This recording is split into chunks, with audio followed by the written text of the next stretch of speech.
Hey guys, welcome to another episode of Becoming a Professional. I'm your host, Riley, and I will be wearing a couple hats today as far as in front of the camera, behind the camera, working with the audio and making sure everything flows well, so you know how it is. We are actually recording from Orlando, Florida. We're at the annual meeting, so always a great time. It's the event of the year. So before we introduce our special guests, let's go through our usual housekeeping. Now, this episode is brought to you by the National Chapter of Beta Alpha Psi. Enormous appreciation for their support. They're always here to back us up with all of our crazy ideas. So thank you, Beta Alpha Psi, for having us create this podcast. Now, for our listeners, make sure to sign up for the Alumni Member Network if you haven't already, so we can easily connect and have y'all experience all of the benefits that the network has to offer. And of course, our disclaimer, the opinions in this podcast are our own and may not reflect the position of Beta Alpha Psi or our respective employers as a whole. Now, on today's episode, we actually have a double feature of guests for you. Firstly, the Dean of College of Business and Economics at California State University, Fullerton. He also serves on Beta Alpha Psi's board of directors as the Dean Representative. Now, everyone, please welcome our special guest, Sridhar Sundaram. Thank you very much, Riley. Happy to have you. And then, of course, secondly, our other guest is the professor and director of the School of Accounting at Florida International University. He is also the president of Beta Alpha Psi's board of directors, so the big guy on campus. Woo woo. Everyone, please welcome to the podcast, Mark Myring. Thank you very much. Very happy to be here.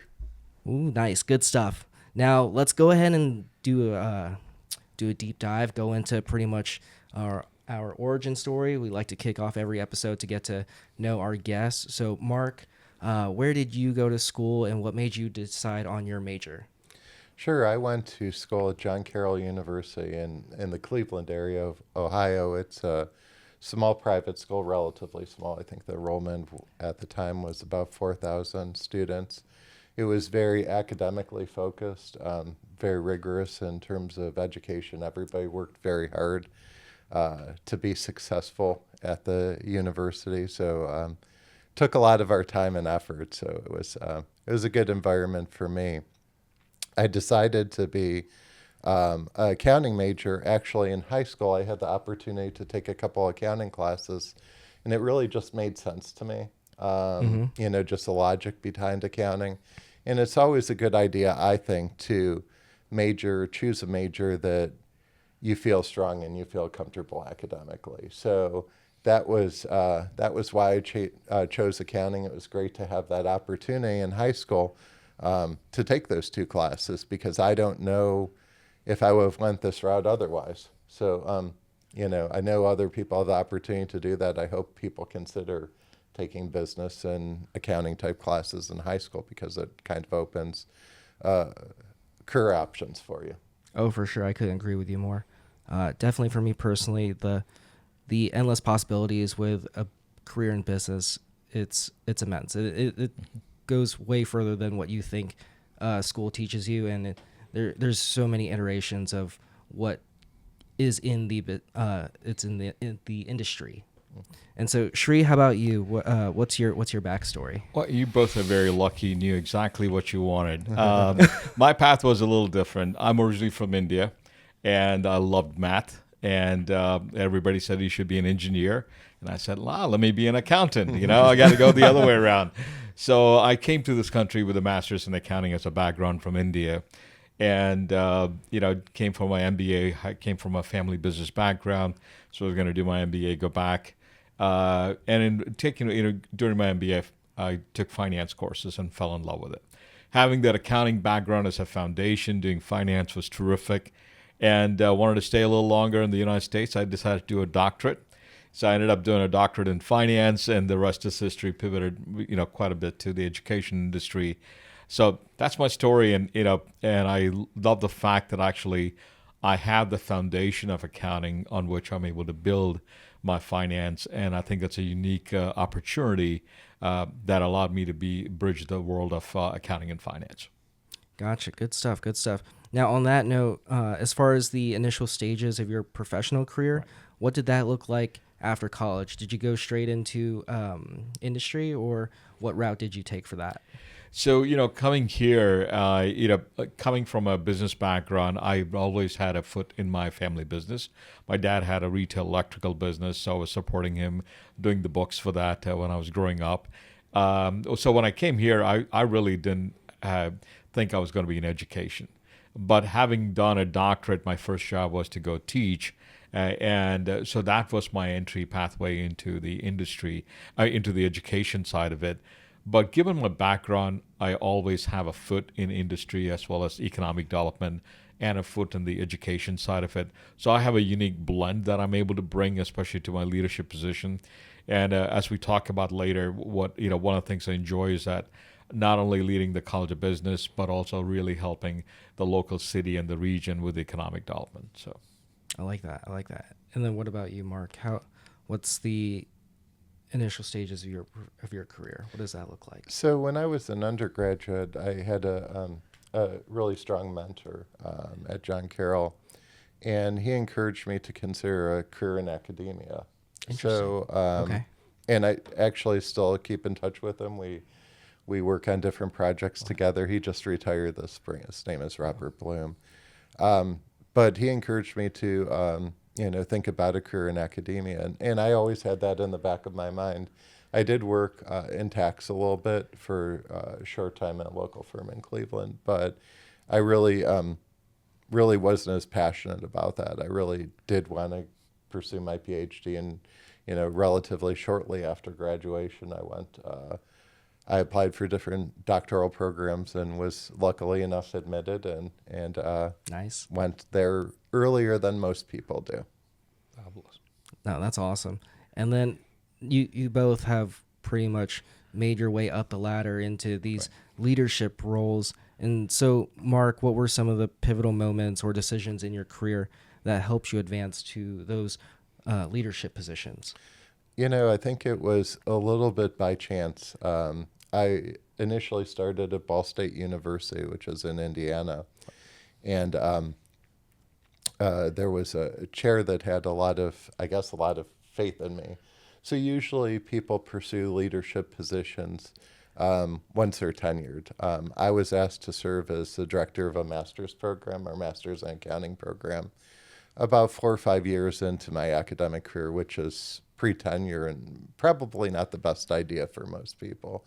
But that opened my eyes to the opportunities for leadership in academia. So I had the opportunity to do that, did that for about 5 years, worked as a department chair for a number of years, Okay. then associate dean and interim dean as well. So that kind of set the groundwork, that chair at the time having the confidence in me to accept that role early in my career, I think, and open my eyes to the possibilities. And I really think it's interesting work because you can have such a broad impact on students by, developing good programs, engaging with the professional business community, bring ideas back into the programs, bring professionals into the classroom, and provide your students a really sound educational environment. So overall, I think it's interesting, and I'm certainly happy I've had the opportunity so early in my career. Was kind of unique for me. I like that. And then Shri, what were some of the decisions that led to you being dean? And then as the dean representative on the board, it's a huge undertaking. So I can only imagine, like, okay, what made me decide that I want to be the dean of the business school? It's an interesting question, Raleigh, and I think my background is such that my mom is a natural leader, so it came from and my dad is a very voracious reader, the intellect in the house. So I grew up with a blend of being curious about learning, at the same time taking on leadership all my life. And I think, coming forward, after my first job, I've taught all the classes I've taken on, done research, good research. I knew I wanted to kind of take on leadership positions in education. partly because of the, as Mark had indicated, mentors play a key role in your life. And I think I had a great mentor that kind of helped me think through. And so when I took my second position, when we went to Michigan at Grand Valley State University, I knew taking on the position that I'm going to become a department chair in a few years. So, I went there, became a department chair, became an associate dean, and took my first deanship down in, South Florida, Nice. and now in my second deanship here. And I think what is, to Mark's point, I think, if we're desiring change in any sector, I strongly believe I have to be part of that change, and I have to help lead that change. And I think that's really where, my reason for taking on leadership is, how do I create impact? And at the end of the day, as we talk about, it's the students that matter. And, for us, the reward is seeing the success of our students. And I think I can, talk a little bit more about what are some of the things that evolves as a leader, and the framework and the philosophy that you buy into, and how that, translates into actions that you're able to lead within the college or BAP and other organizations.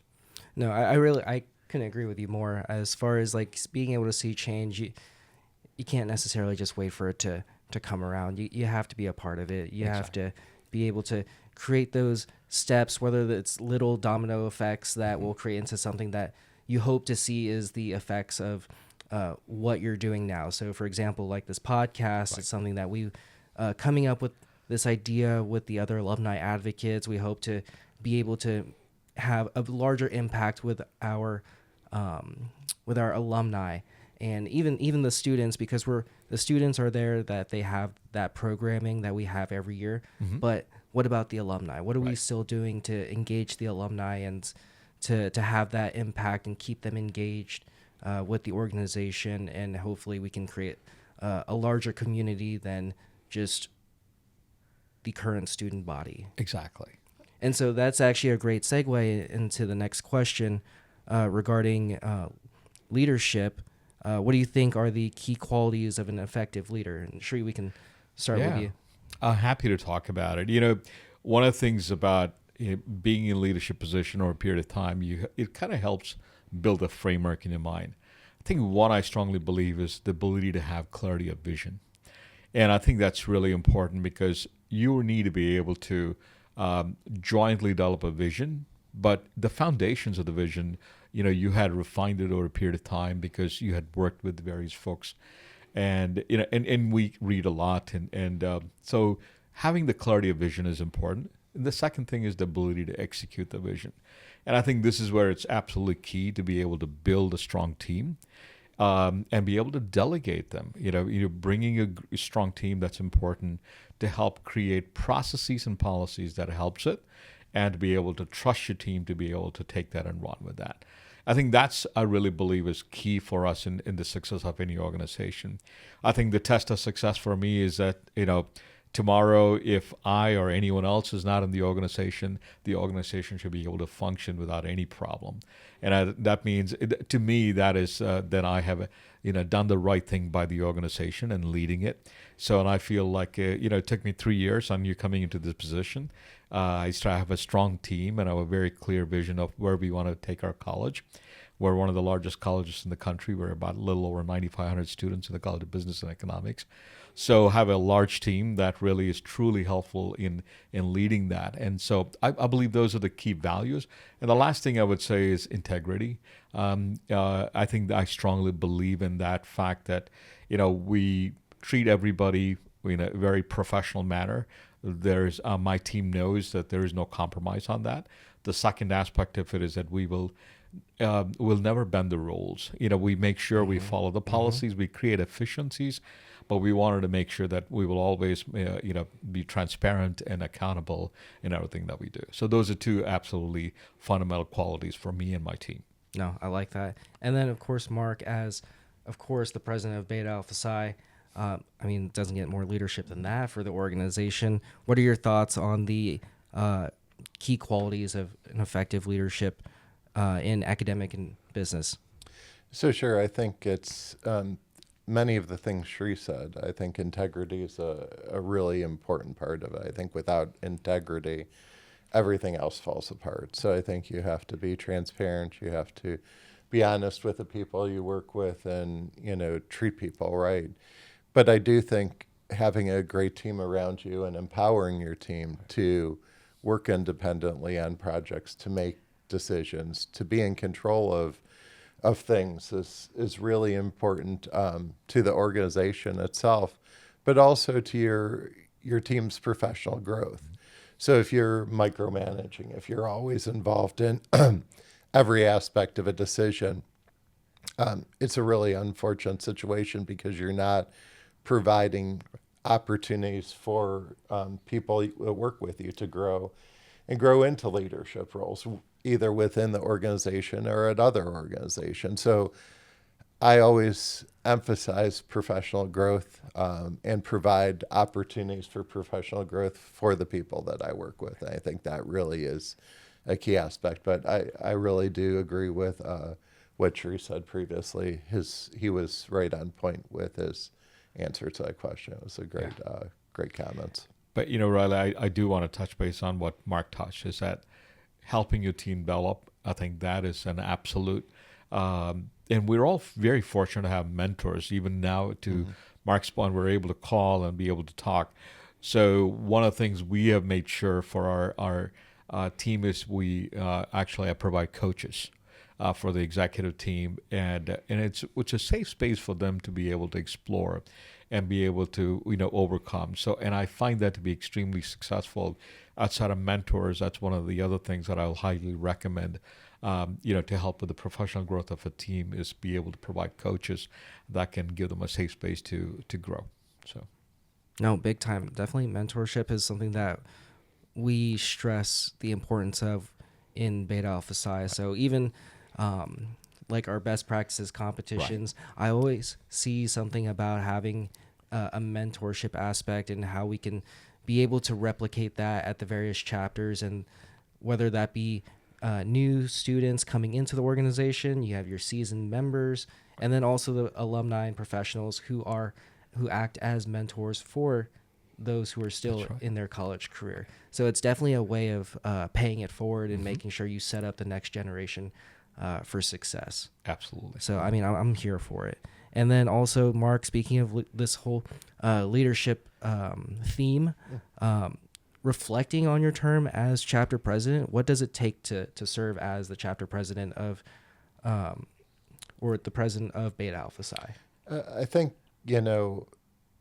what was unique about this opportunity is I've been involved with Beta Alpha Psi for many, many years. I think I became a chapter faculty advisor. I was trying to think about when it was. It must have been around 2002 or 2003, and I stayed in that role for I don't know how many years. I've had the opportunity to be chapter advocate, had the opportunity to be co-meeting chair during the pandemic, which was the 2020 meeting, which was really interesting times, and certainly a challenge for the board and also the executive office in the backdrop of everything that was going on in everybody's personal life and work life transitioning. But with that experience, I knew many of the issues Beta Alpha Psi was facing, and that was very helpful. And we were able to put together, I think, over the last year, a really strong strategic plan, which I hope will lead the organization for some time to come, emphasizing something that's really important to our organization, maintaining value for the customers, for the students of the organization, members of the organization, so we can continue to draw students, through finance, information systems, accounting, and provide them something valuable. In this environment with so many information sources and access to employers, we have to find our own niche. And I think that's really the future of Beta Alpha Psi, continuing to evolve to offer something of great value to students. So, that really has been the focus of the last year, making sure we have set the framework for the future of the organization.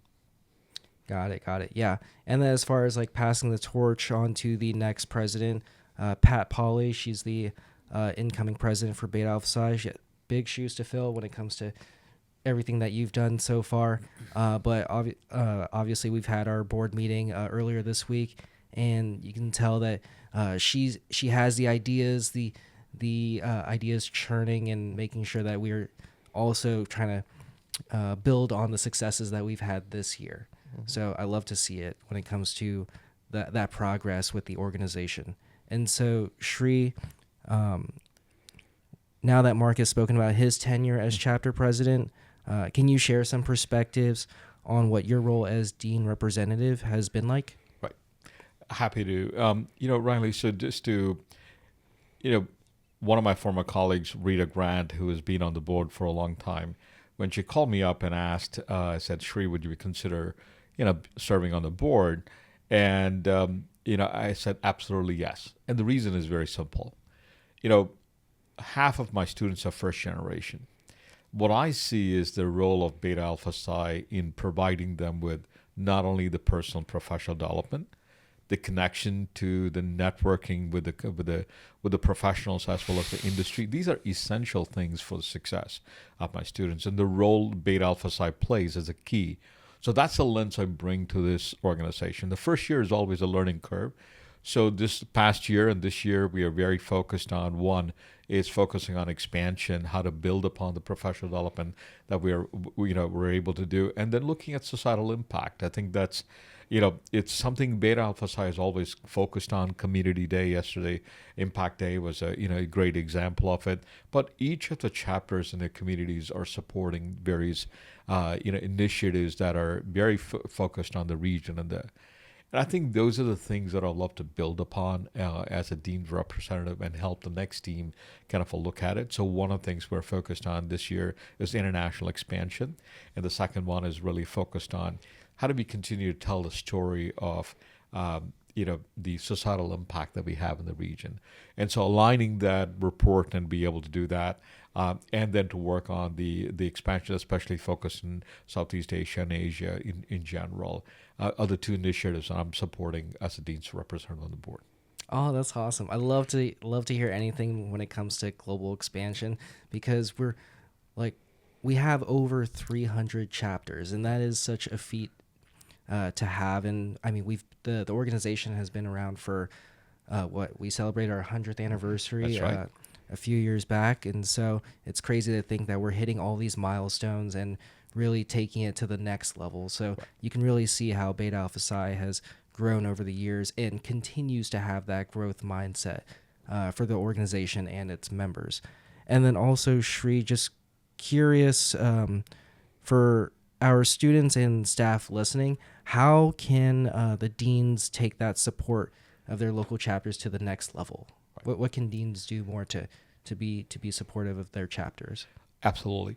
I think one of the first things I was very fortunate in every institution I've been, we had really strong accounting programs. And as a person coming from a finance background and was leading as a department chair, all I had to do was to look around at which is the best department and who is leading their students really well. It was typically accounting, and for three reasons. One, tremendous amount of personal and professional growth that they're able to do through Beta Alpha Psi or other organization that they're part of, the students. Number two is alumni engagement, to your point, is that they do a fantastic job of alumni engagement within the region. And three is connections to the community, the professional community.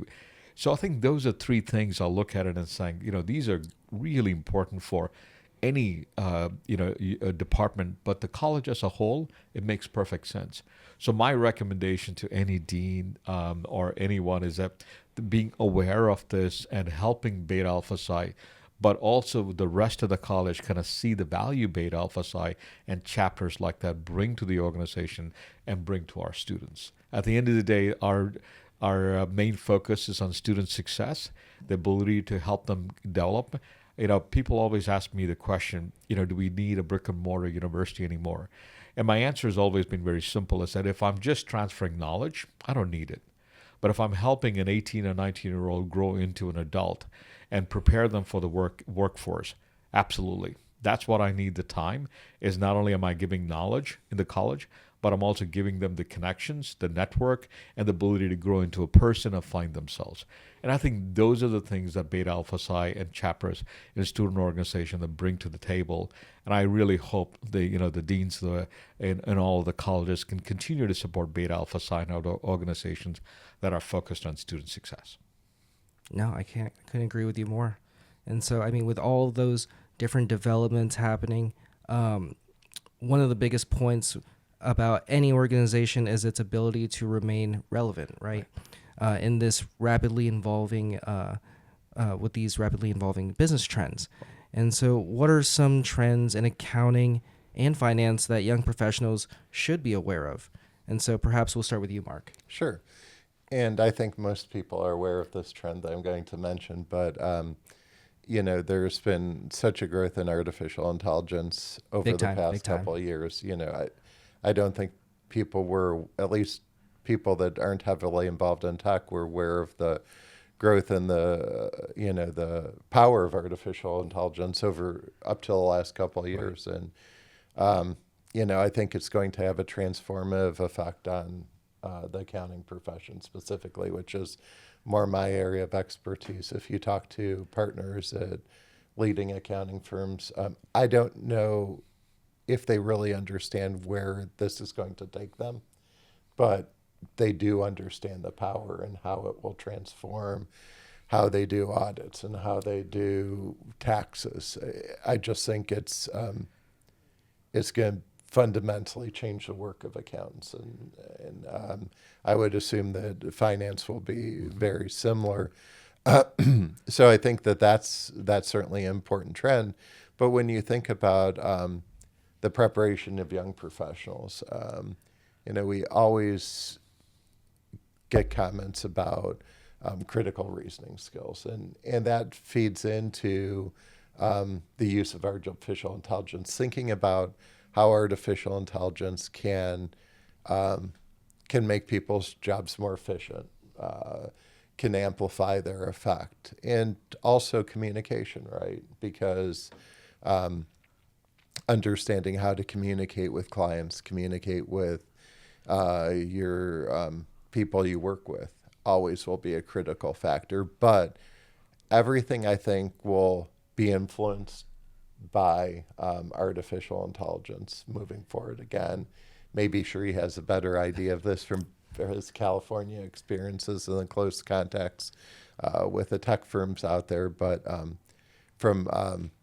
everything I hear, it's really going to be transformative. Right.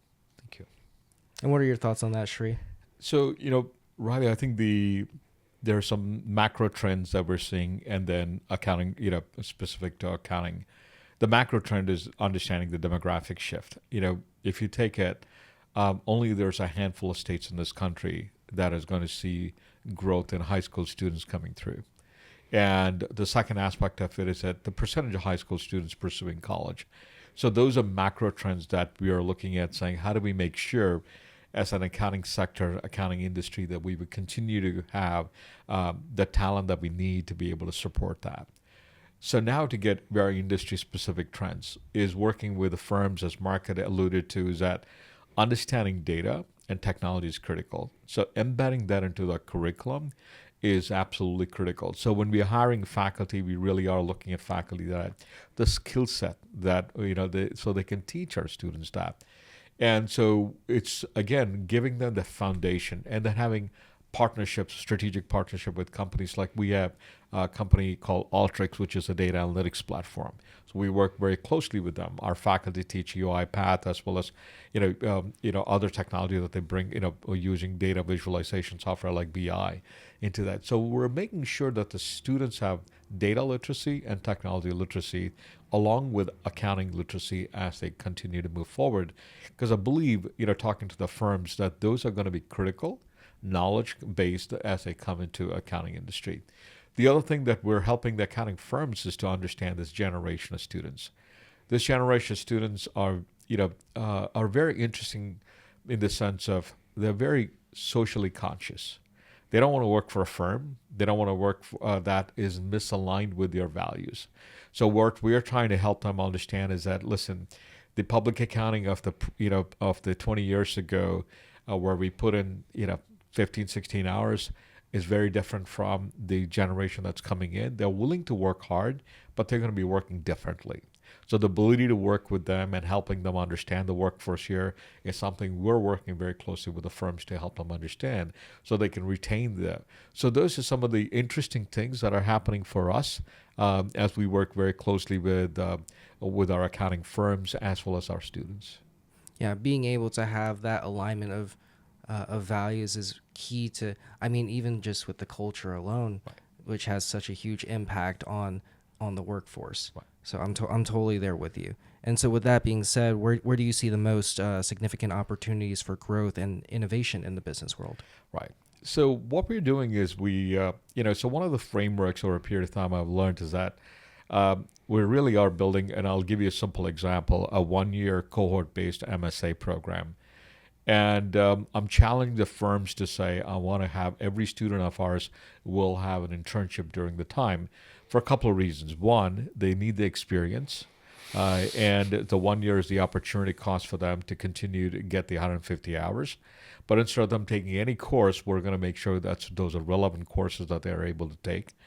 The second aspect is defraying the cost of that is continuing to work with the firms, helps them with, defraying the cost of the program. The firms need the talent. So they're recruiting interns even at sophomore level, as you know. So certainly we're providing the talent that's needed. On the flip side of it, what we're building on for the students is that we're not only giving them the courses, but we're also doing the CPA prep. And we're doing professional development. How do you manage teams? How do you present effectively? And these are things we want to co-curricularly building around that. And we're also building a community. One of the things we realize is that that's the other aspect of it. So we do immersive experiences like study abroad, that is over 10 days. So it's a 1 year that's going to be really packed, but it really builds them the skill set that they need to be successful. And what I tell the students is that when you graduate from the program, you're not necessarily going to start with a higher salary, but your career path is going to be much more accelerated. So that's the kind of innovation I'm looking at as a dean to say, I need to innovate, but I'm challenging the firms to provide us with internship, telling our students that the 1 year opportunity cost is worth the return on investment. And let's build around it with all the things that's needed to get them as successful as they can be as they enter the workforce. I like that. We definitely try to, as a recruiting tool to bring more members into the organization, we definitely talk about that return on investment, that, hey, yes, the dues are at this level to join your local chapter, but just think of the big picture, that what you're getting out of this experience and what you're going to be able to get when you are finished with your college career, that the immense opportunities, professional opportunities that being in Beta Alpha Psi and its network with the local professionals and even across the country and globally, it really is one of those things that there's so many opportunities for growth. Right. And one last thing I want to emphasize, Riley, is that I think for us in Beta Alpha Psi, I think to become a little bit more embracing non-accounting firms, strategic partners like data analytics, technology partners to come in is going to be critical for us. And to Mark's point, the generative AI and the relevance of it. And so the ability to kind of think about, how does it impact audit practices?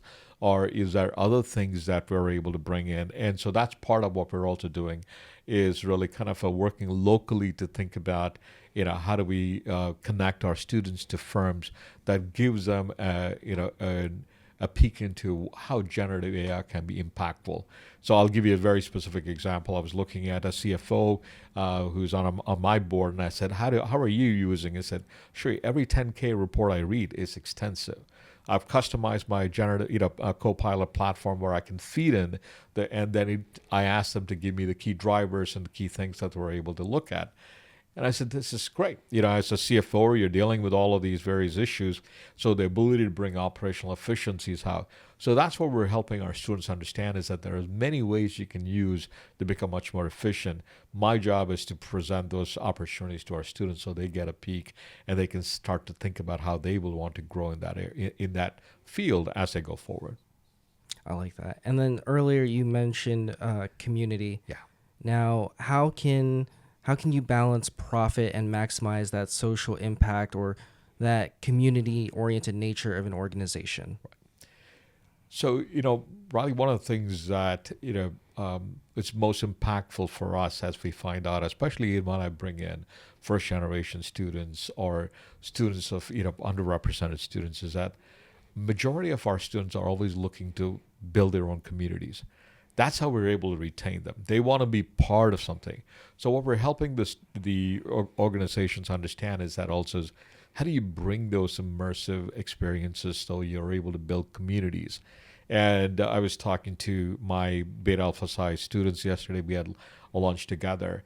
And one of the conversation led to is like, why Beta Alpha Psi? What made you decide? And it is that focus on getting to know the students around and who really help support each other. But what was fascinating was that they were going to be later meeting with the students from other universities within Southern California, because then it's an extended community, right? And so they're building bridges across firms, across universities. And I think the community building is a key aspect of that. And I think as we can focus on it, what we realize is that that's one of the key things that helps bridge it. And there are many things that comes from it, is the cross mentoring, peer mentoring that happens, but also the professional relations that they're able to build. That was going to be very helpful for them as they continue to grow in their careers. I agree. No, I couldn't say it any better. And now I'm also looking at the time as far as like where we're at, because I want to make sure I don't take up too much of your time, because I know we obviously have a conference to get back to. But to wrap things up, just an easy question to end things off. Mark, Shri, what is y'all's favorite Beta Alpha Psi memory? So it might be a hard one, but Sure. So early in my career, I mentioned I was a faculty advisor. And interestingly enough, I think it was around 2002, 2003, the annual meeting was in Hawaii. Wait, so when are we going to bring it back? I don't know if that will ever come back, but it was a great deal of fun. And, you got to experience something completely different. I had never been there, and certainly our students had never been there. We had 4 students attend, and all have been very successful, and 3 have become accounting professors. One wow. at Clemson, one at Indiana University, and one at Ball State. Wow. So 3 out of 4 decided to go in academia. And I don't know if it had anything to do with Was it you? Did you tell him to go into academia? well, we talked about it, but some of them I engaged with much more in the time after they graduated. Others kind of made the decision on their own, but it was a great trip, great experience, and I think some great career outcomes. And I don't know, I've never asked the students, but I think it may have had some impact on their career choices. Oh, I love that. Shri, what about you? Riley, for me, it's, as a dean, I'm not in the classroom. So every interaction I have with my students is probably my best memories. And so last year in Las Vegas, having dinner with my Beta Alpha Psi students who were participating in the conference, this year having lunch with them, and right after this, I'm going to be heading out to watch them present at the best practices session. I think those are the best movements. The students, to Mark's point, you see the growth in them, you see the success in them. That's the biggest reward we all can have being in the academic profession. So those are, to be honest with you, the time that I spend with my students are the best memories. No, I love that. You're really building up the next generation. And for me, when I think about paying it forward, it's one of those things that I kind of treat the candidates at my alma mater, the members, the new members, like they're my children, right, per se. That you essentially are grooming them to be honestly like a better version of myself. Like, Exactly. don't make all the mistakes that I made, or at least if you're going to learn from it, Right. make sure you have these key takeaways and really being able to move forward with a better version of yourself. So always making those improvements. Exactly. So I'm there with you.